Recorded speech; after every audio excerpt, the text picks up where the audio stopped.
안녕하세요. 마음의 채국입니다. 여러분의 사연을 가져왔습니다. 중학교 3학년 학생입니다. 유튜브를 보면 하루 평균 8시간인데 주변에서 왜 그렇게 오래 하냐고 깜짝 놀라네요. 요즘 스트레스를 많이 받아서 그런지 밤만 되면 너무 우울하고 불안하고 외로워서 폰을 가지고 놀아야 마음이 좀 편해져요. 어떻게 해야 할까요? 밤마다 자꾸 불안해서 핸드폰을 하다 보면 매일 서너 시간밖에 잠을 못 잡니다.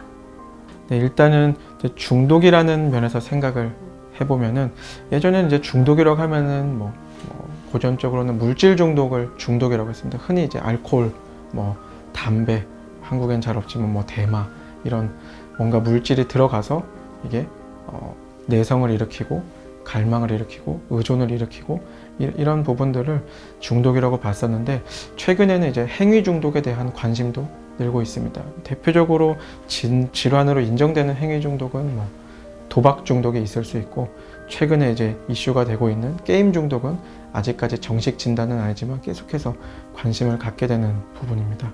사실 스마트폰도 엄밀한 의미에서 중독은 아니지만 많은 분들이 이제 중독이라고 생각할 정도로 하루 종일 보게 되고 일상에 방해를 받고 이것 때문에 정상적인 수면이나 정상적인 관계를 방해되기 때문에 중독이라고 표현을 하게 되는 것 같습니다. 이제 중독을 저희가 이해하는 방법을 통해서 이 사연을 주신 분이 왜 이렇게 스마트폰을 중독적으로 하게 되는지는 좀 생각을 해봐야 될 것 같습니다. 제가 보통 이런 중독에 주는 생각을 한다면은 왜 이렇게 중독 전 분폰을 생각을 해서 왜 이런 중독까지 가게 됐을까 하는 부분을 생각하게 되고 또 중독 이후의 상황을 생각해서 그래서 중독처럼 돼서 어떤 방해를 받고 있고 어떤 불편감을 느끼고 있는지를 이제 생각을 해봐야 될 것 같습니다. 이번에 사연을 보면은 스트레스를 많이 받고 밤이 되면은 우울하고 불안하고 외롭다는 얘기를 많이 했는데 아마 이런 부분들이 스마트폰을 계속 하게 되는 이유일 것 같습니다. 스마트폰을 자주 하게 되는 요인은 우리는 보통 이제 내적 요인도 생각을 하고 외적 요인도 생각을 합니다. 내적 요인이라고 하면은 내가 갖고 있는 우울감, 불안감, 지루함 이런 것들을 달래주기 위해서 스마트폰을 이용해서 해결하는 것들을 생각할 수 있고요.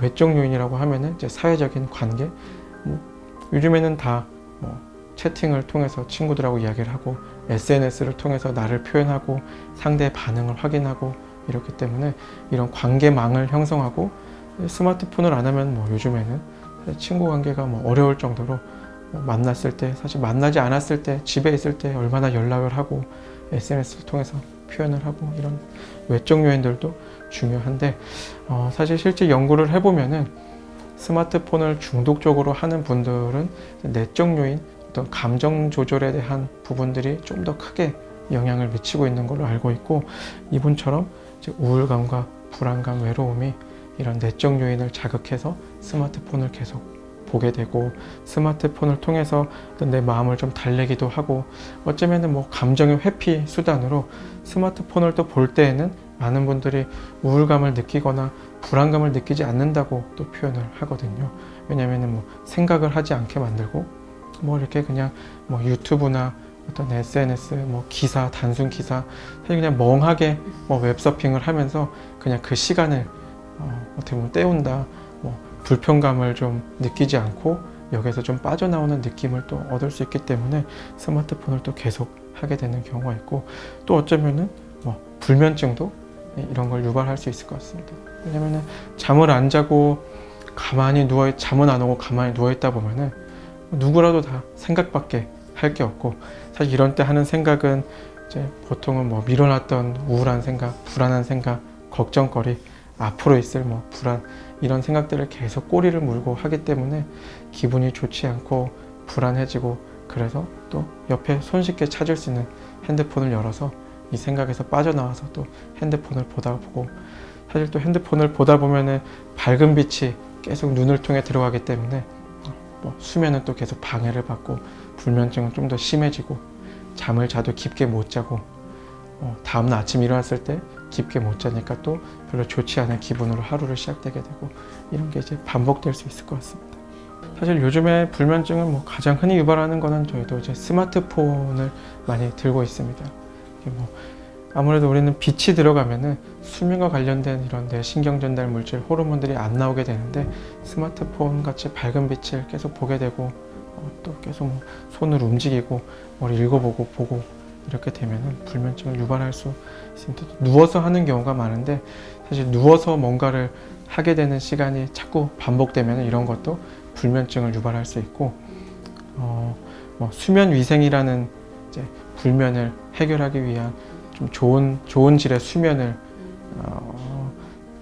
자기 위해서 수면 위생을 저희가 생각을 하는데 거기에 대표적인 건 이제 침대는 잠을 자는 목적으로만 사용을 하자라고 하고 그 외의 모든 활동은 침대 밖에서 해야 되는데 이제 스마트폰도 침대에 누워서 하게 되다 보면 이런 것도 불면을 유발할 수 있습니다. 우선은 수면 위생이라고 하는 수면 환경을 좀 잘 조절해 보자고 합니다.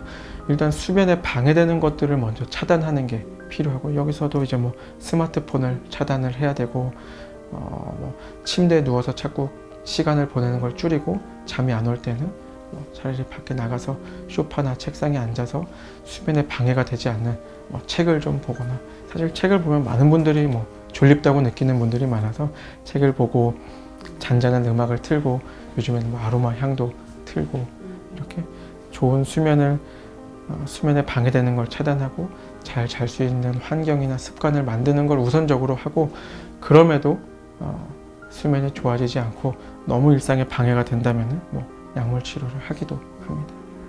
뭐 부모도 학생도 진료를 보는 사람도 이 핸드폰이라는 스마트폰 중독이라는 현상에 집중하기보다는 왜 이런 방법을 통해서 내 감정을 조절하려고 하고 왜 이런 방법을 통해서 일상에서 편안함을 느끼려고 하는지 뭐가 얼마나 힘든지 어떤 문제를 겪고 있는지를 더 관심을 가져야 된다고 생각을 합니다.